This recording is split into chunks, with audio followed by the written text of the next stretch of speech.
Angle में आप सभी का स्वागत है। मैं हूं आपके साथ नीतू शर्मा। शुरुआत करेंगे बुलेटिन की, नजर डालेंगे सुर्खियों पर। प्रधानमंत्री नरेंद्र मोदी ने आईसीसीएस के विशेष कार्यक्रम को किया संबोधित, कहा यह अवसर आजमाने का और नई बुलंदियों की ओर जाने का।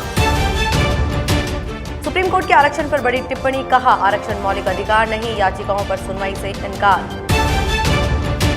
डिप्टी सीएम सचिन पायलट ने राजेश पायलट की पुण्यतिथि पर किया श्रद्धा सुमन अर्पित। राज्यसभा चुनाव पर बोले दोनों सीटें जीतेगी कांग्रेस।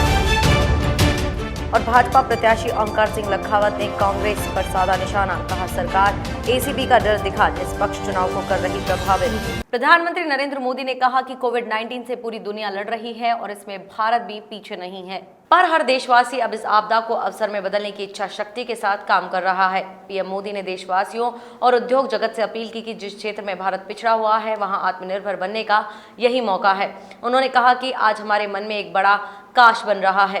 प्रधानमंत्री नरेंद्र मोदी ने इंडियन चैम्बर ऑफ कॉमर्स के 95वें सालाना कार्यक्रम को संबोधित किया। सरकार का लक्ष्य कोरोना संक्रमण को रोकने के साथ साथ अर्थव्यवस्था को फिर से पटरी पर लाना है। कार्यक्रम में पीएम मोदी ने कहा कि इस आपदा को अवसर में परिवर्तित करना है, इसे हम देश का बहुत बड़ा टर्निंग पॉइंट भी बनाना है। ये पॉइंट आत्मनिर्भर भारत है। उन्होंने कहा कि यह समय अवसर को पहचानने का है, खुद को आजमाने का है और नई बुलंदियों की ओर जाने का है। ये अगर सबसे बड़ा संकट है तो हमें इससे सबसे बड़ी सीख लेते हुए इसका पूरा लाभ भी उठाना चाहिए।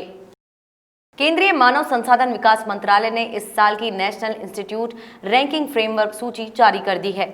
इस सूची में नंबर 1 पर आईआईटी मद्रास को जगह मिली है। एमएचआरडी मंत्री रमेश पोखरियाल निशंक ने एनआईआरएफ रैंकिंग 2020 जारी की। इस सूची में दूसरे नंबर पर Indian institute of science Bengaluru को जगह मिली है, जबकि तीसरा स्थान आईआईटी दिल्ली का है। गौरतलब है कि मानव संसाधन विकास मंत्रालय ने एनआईआरएफ रैंकिंग की शुरुआत साल 2015 में की थी। साल 2016 में इसकी पहली रैंकिंग सूची जारी हुई थी। इसके तहत अलग अलग कैटेगरी में भारतीय शिक्षण संस्थाओं की रैंकिंग तय की जाती है। इस सूची में विश्वविद्यालय कैटेगरी में बेंगलुरु की यूनिवर्सिटी ऑफ साइंस पहले नंबर पर है, जबकि दूसरा नंबर जवाहरलाल नेहरू विश्वविद्यालय दिल्ली का है। तीसरे नंबर पर बनारस हिंदू विश्वविद्यालय को रखा गया है। सुप्रीम कोर्ट ने कहा कि आरक्षण मौलिक अधिकार नहीं है। अदालत ने यह टिप्पणी तमिलनाडु के मेडिकल कॉलेजों में अन्य पिछड़ा वर्ग उम्मीदवारों के लिए कोटा को लेकर दाखिल कई याचिकाओं पर सुनवाई करते हुए की। न्यायमूर्ति एल नागेश्वर राय की अध्यक्षता वाली पीठ ने कहा कि कोई भी आरक्षण के अधिकार को मौलिक अधिकार नहीं कह सकता है, इसलिए कोटा का लाभ नहीं देना किसी संवैधानिक अधिकार का उल्लंघन नहीं माना जा सकता। न्यायमूर्ति राव ने कहा आरक्षण का अधिकार मौलिक अधिकार नहीं है, यह आज का कानून है। पीठ ने अपने ओबीसी छात्रों के लिए तमिलनाडु मेडिकल कॉलेजों में सीटें आरक्षित न रखकर मौलिक अधिकारों के उल्लंघन का दावा करने वाली याचिकाओं पर सुनवाई करते हुए कहा। जम्मू कश्मीर के राजौरी जिले में पाकिस्तानी सेना के जवानों ने एक बार फिर गोलीबारी की है।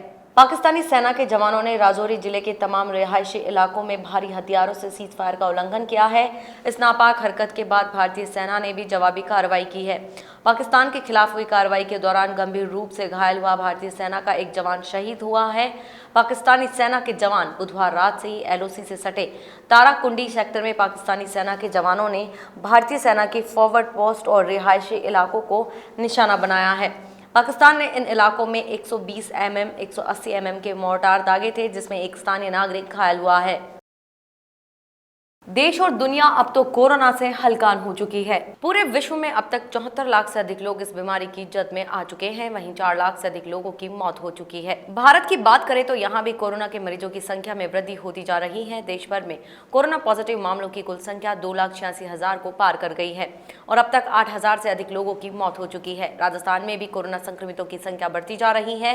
प्रदेश में अब तक 51 नए पॉजिटिव केस सामने आए हैं। इनमें जयपुर में 16, अजमेर, झालावाड़ और कोटा में 2-2, 12, भरतपुर, बीकानेर, गंगानगर, सवाई माधोपुर और टोंक में एक संक्रमित मिला, जिसके बाद कुल संक्रमितों का आंकड़ा 11,651 पहुंच गया। वहीं 5 लोगों की भी मौत हो गई। इनमें जयपुर में 2, भरतपुर, दौसा और राज्य के बाहर से आए एक व्यक्ति की मौत हो गई, जिसके बाद मौत का कुल आंकड़ा 264 पहुंच गया। पूर्व केंद्रीय मंत्री एवं किसान नेता राजेश पायलट की 20वीं पुण्यतिथि मनाई गई। उप मुख्यमंत्री एवं प्रदेश कांग्रेस अध्यक्ष सचिन पायलट ने भड़ाना दौसा में राजेश पायलट के स्मारक पहुंचकर राजेश पायलट को श्रद्धांजलि अर्पित की। उनको याद करते हुए कहा कि राजेश पायलट ने जनता के मन में अपनी अमिट छाप छोड़ी। आज देश प्रदेश की जनता उनका नाम गर्व से, प्यार से और सम्मान से याद कर रही है। उप मुख्यमंत्री एवं प्रदेश कांग्रेस अध्यक्ष सचिन पायलट ने कहा है कि राजस्थान में जिन 3 सीटों पर चुनाव है उसमें 2 पर कांग्रेस के उम्मीदवार विजयी होंगे। कांग्रेस का समर्थन निर्दलीय व अन्य पार्टियों के लोग भी कर रहे हैं। कांग्रेस के पास पर्याप्त संख्या बल है और हम सब एक है। सचिन पायलट ने यह बात पूर्व केंद्रीय मंत्री एवं किसान नेता स्वर्गवासी राजेश पायलट की पुण्यतिथि के मौके पर दौसा जिले के बढ़ाना में कही। पायलट ने कहा कि कांग्रेस पार्टी के पास राज्यसभा चुनाव में पूर्ण बहुमत है। निर्दलीय विधायक भी हमारा समर्थन कर रहे हैं। कोई कितनी भी कोशिश कर ले, हम राज्यसभा चुनाव में उम्मीद से ज्यादा मत हासिल करेंगे और हमारे दोनों उम्मीदवार राज्यसभा जाएंगे। कांग्रेस पार्टी के पास हम लोगों के समर्थक दलों के साथ, हमारे निर्दलीय साथी हमारा समर्थन कर रहे हैं। पर्याप्त बहुमत हमारे पास है। कोई कितनी भी कोशिश कर ले, हम लोग उम्मीद से ज़्यादा मत प्राप्त कर दोनों राज्यसभा की सीट जीत कर जाएंगे। ये तमाम चुनाव से पहले हर तरह की चर्चाएं आती हैं, लेकिन अंत में जो धरातल की वास्तविकता है वो हम सबको मालूम है। जो संख्या बल हमारे पास है, जो गणित हमारे पास है, हर कोई जानता है कि हम दोनों हमारे जो उम्मीदवार हैं, जो AICC ने हमको उम्मीदवार दिए हैं, उन दोनों उम्मीदवारों को हम जिताकर भेजेंगे। कल एक मीटिंग हम लोगों ने करी थी जयपुर के पास, सब विधायक उसमें मौजूद थे। आज भी एक मीटिंग हम लगातार कर रहे हैं। लेकिन मैं समझता हूं कांग्रेस अध्यक्ष होने के नाते, जब राजस्थान में उपचुनाव हुए तब कांग्रेस जीती, राजस्थान में जब विधानसभा के चुनाव हुए तब कांग्रेस जीती, और राज्यसभा के चुनाव में अंदर कांग्रेस जीत कर जाएगी। इसमें कोई किसी को शंका की पैदा करने की कोशिश नहीं है। जो लोग भ्रम फैला रहे हैं, चाहे वह कोई भी हो, किसी दल के भी हों, वो जानबूझकर एक ऐसा माहौल खड़ा करना चाह रहे हैं कि बहुत बड़ा यहाँ कोई संघर्ष खींचतान है। मैं समझता हूँ कि कांग्रेस का जो विधायक है, हमारे जो कार्यकर्ता हैं, एकजुट हैं, और जो AICC ने निर्देश दिया है, राज्यसभा चुनाव के अंदर कांग्रेस की स्थिति पहले से मजबूत है। कोई कितना भ्रम फैलाए, कितना अखबारों में बयानबाजी करें, लेकिन अंत में मैं जानता हूँ 19 तारीख को जब मतगणना होगी तो उम्मीद से ज़्यादा मत हमारे उम्मीदवारों को मिलेंगे। राज्यसभा चुनाव में भाजपा प्रत्याशी ओंकार सिंह लखावत ने कांग्रेस पर निशाना साधा है। उन्होंने आरोप लगाया कि वह गैर कांग्रेसी विधायकों को ACB का डर दिखाकर भयभीत कर निष्पक्ष चुनाव को प्रभावित कर रही हैं।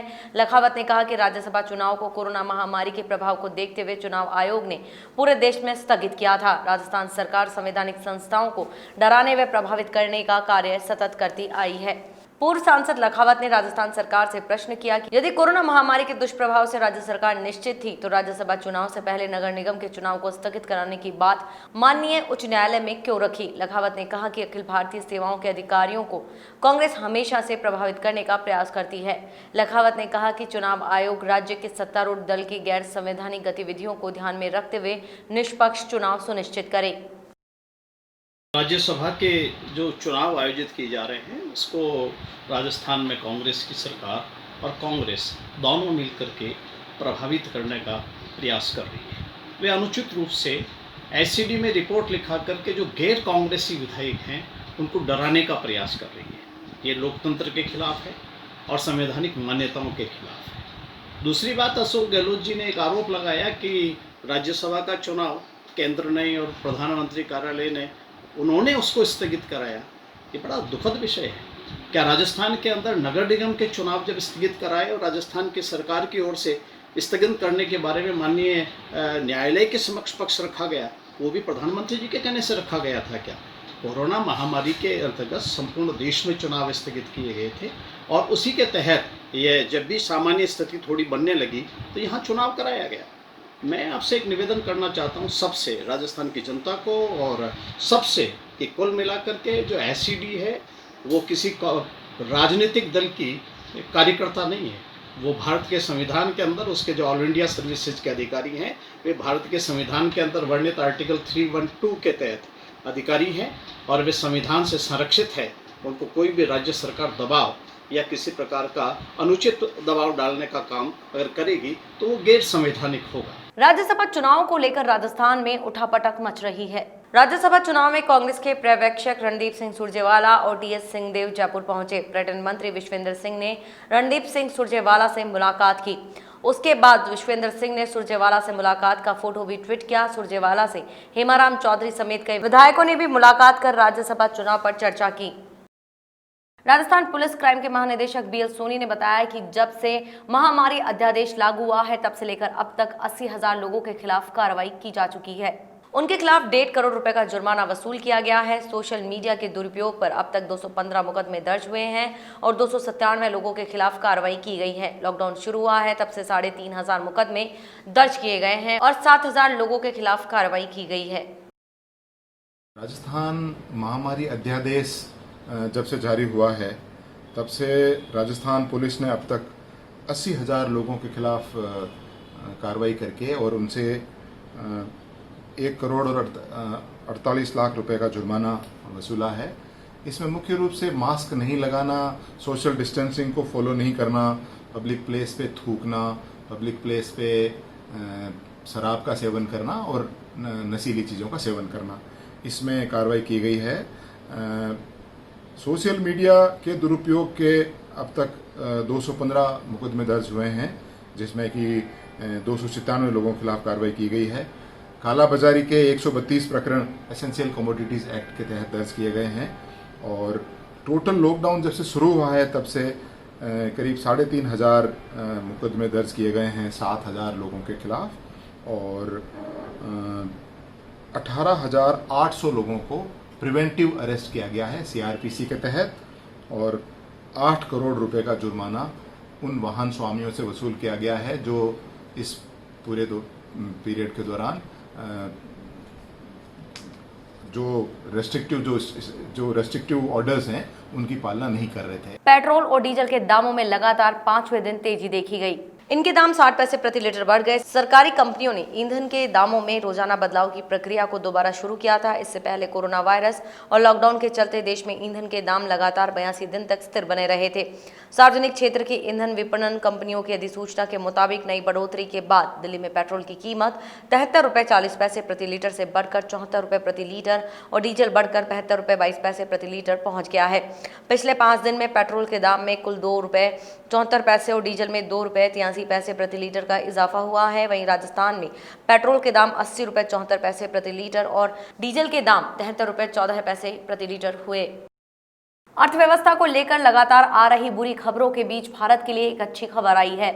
एजेंसी ने चालू वित्त वर्ष यानी 2020-21 में भारतीय अर्थव्यवस्था के 5% सिकुड़ने का अनुमान जताया है, लेकिन फिच का कहना है कि वित्त वर्ष 2021-22 में भारत की विकास दर 9.5% रह सकती है। इस संदर्भ में फिच रेटिंग्स ने अपनी रिपोर्ट में कहा है कि भारत के फाइनेंशियल सेक्टर की हालत अगर आगे और खराब न हो तो वृद्धि दर में तेजी आ सकती है, लेकिन कोरोना वायरस महामारी की वजह से वित्त वर्ष 2020-21 में वृद्धि दर पर काफी दबाव है। मौजूदा वर्ष के लिए फिच के अनुमान के अनुसार वृद्धि दर में 5% तक कमी आ सकती है। फिच ने Asia Pacific sovereign credit overview में कहा कि कोरोना वायरस महामारी के चलते भारत का ग्रोथ आउटलुक कमजोर हुआ है।